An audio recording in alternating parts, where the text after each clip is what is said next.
සුබ දවසක් පුතේ. ඔන්න මම පොඩි වීඩියෝ එකක් කරා. මම හැමදේම කියන එකක් නේ. මම මේක දාන්නේ මගේ ළමයින්ට නේද? NDP level 4 හෝ කාර්ය ඩිප්ලෝමා. ඔය දන්නවා පුතේ ඒක ලෝකෙින් පිළිගත් සාහිත්‍ය දෙකක් වෘත්තීය වෙන්නේ අනුමැතිය තියෙනවා. එහෙනම් දැන් මට ගොඩක් අය අහනවා පුතේ මගේ සිසුන් මේ ඇඳුමකට කරපේසි මාල්ලන්ට වැඩිය ඒක ස්ටිෆ්නින් දාන්න කොහොමද කියලා. ඒකනේ මම මේක පොඩ්ඩක් පෙන්නන්නේ. නේ ගොඩක් අයට ඒක කිව්වට තේරෙන්නේ නැහැ පුතේ. අද මම ඒක අල්ලලා පෙන්නනවා. ඔය පන්තිවල කොච්චර කිව්වත් හරියන්නේ නැහැ. ආපහු දෙපාර තුන් පාර අහනවා. ඔන්න මම දැන් දානවා පොඩි ක්ලිප් එකක් ගෲප් එකට හරි දාන්න. ඕකේ පුතේ? බලමු. ඔන්න දැන් අපි පන්තිවල කරනකොට පුතේ අපි මැගි ඇඳුම් කරනවා, බ්ලවුස් කරනවා, ඩාර්ක් බ්ලවුස් කරනවා. නේද? විශේෂයෙන්ම ක්‍රොස්ఓවර් බ්ලවුස් එක. අපි මුලපාරන් ටිකනේ අපි මුලින්ම කරන්නේ. මේ ඒතකොට ඒකට සාමාන්‍ය තුනේ නිකන් සි කඩ හැලෙන්න අපිට ස්ටිෆ්නින් දාන්න ඕන. දාන විදිහට නම් ඕනේ නැහැ. නේ? ඒකෙන් මම දැන් මේ ඊයේ පෙරත් ළමයි ගහන අනිත් මට ස්ටිෆ්නින් අල්ලන්න කියලා දෙන්න කියලා. ඒකෙන් තමයි අපිට මම මේක විශේෂම කරන්නේ. දැන් අපි හිතන ඕන ක්‍රොස්ஓවර් බ්ලවුස් එකක් කියලා දාන්න. එන්න අපි ඕන ක්‍රොස්ஓවර් බ්ලවුස් එකක් අපි කැපුවානේ. මේ අපි කන පිට මේ මතකද පුතේ අපි ඔයගලන්ට මේ කන පිට අපි ඇඳා. මම මේව දාලා ඇති.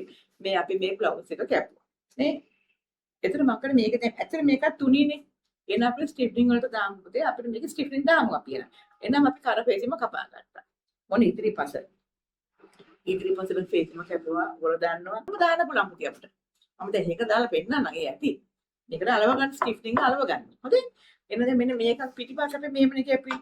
මම මෙන්න මේක කරද්ද අපිට තියෙන කරපේසිම කැපුවා. මේ පල්ලෙහාටත් පුතේ අපිට මේ බෑන්ඩ් එක කැපුවා. නේ? ඊට පස්සේ මෙන්න මේ දෙකටම අපි අල්ලමු. ඒ ඇත්තටම පුතේ ඔයගලන්ට මහාන ක්‍රමය දන්න ඕගොල්ලෝ. නේ? එහෙනම් මෙන්න මේකට අපි අල්ල. මේ තියෙන පුතේ ස්ටිෆ්නින්.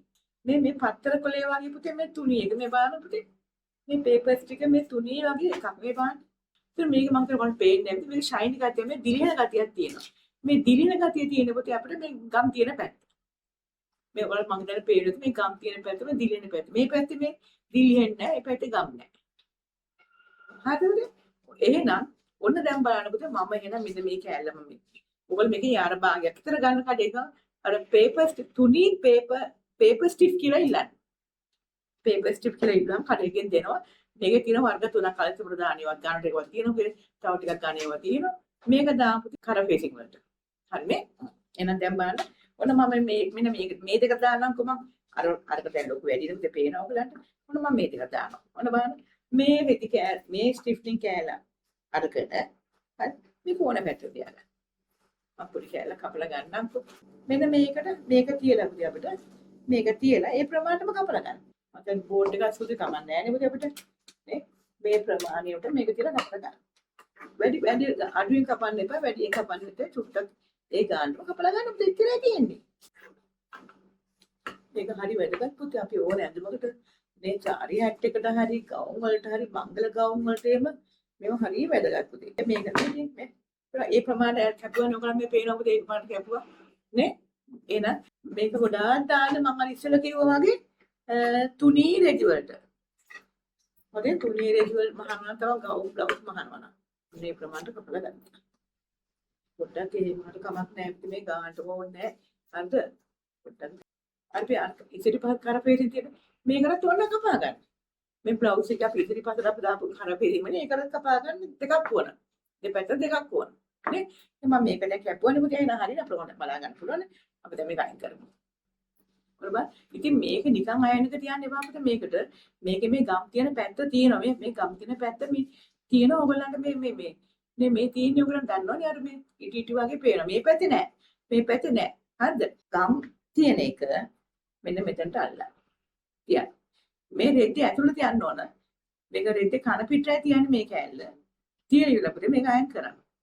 මේ පැත්තට හරවන්න එපා අපිට පොඩ්ඩක් මේකේ පොඩ්ඩක් එළිය තියනවා පුතේ මේ ගම් නැති එක. ඒකද මේ පැත්තට තියලා මේ රෙද්දුලින් තියලා මේක අයන් කරන්න. එකපාරට තියන්න එපා පොඩ්ඩක් අයන් කරන්න. එකපාරට අයන් එක තියන්න එපා.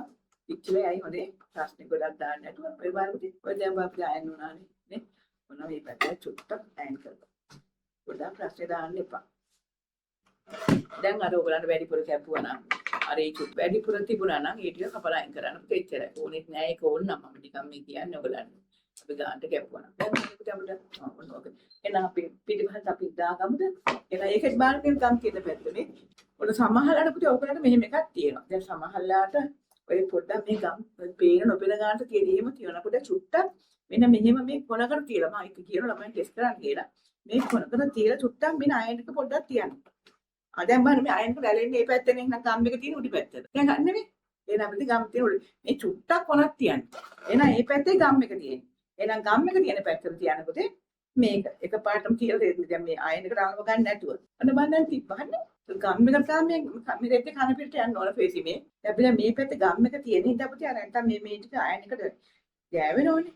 ඒකින්ද අනිත් පැත්තට අර ස්ටිෆ්නින් පැත්තෙන් අයන් කරලා ලේසි පුතේ. නැත්තම් ගම් එකට වැඩි තිබ්බොත් ඒ ටික අල්ලන අපිට අයන් එකට ගොඩක් රත් කරන්න එපා. ඒක පරිස්සමෙන් අයන් නැත්තම් ගොඩක් තිබ්බොත් ආපහු මේකට අයන් එකට ඇවිල්ලා එයි. හරි? දැන් ඔන්න බලන්න ඒක හරිය අපේ ඉච්චරේ තියෙන පුතේ. අපිට ඔන්න බලන්න අර පිටිපස්සට උඩටයි යට අයන් කරා. අර වගේ වැඩි වදින ඕන කපන්න නැත්තම් ඕනෙත් නෑ පුතේ. හරි? ඕනෙත් නෑ. හරි. එහෙනම් දැන් හරිනේ උච්චර තමයි අපිට තියෙන්නේ. එහෙනම් පුතේ අපිට මොන බලන්නකෝ මේ මං අර මේ ඕනේ බ්ලවුස් එකකට. මැකි බ්ලවුස් හරි, ක්‍රොස්ටර් බ්ලවුස් හරි, ඩාර්ක් බ්ලවුස් එකකට හරි. හරිනේ පුතේ. ඒක තියලා දැන් මේක අපි හොඳ පැත්ත තියන ඇතුළට ඉතින් මොනවත් නැහැ පුතේ. අර වගේ දැන් මම කර පේසින් දෙක තිබ්බා. මේක ඔයගොල්ලෝ බලන්න. අර මං කියලා දුන්නේ. එහෙනම් මෙහෙම උඩින් තිබ්බා.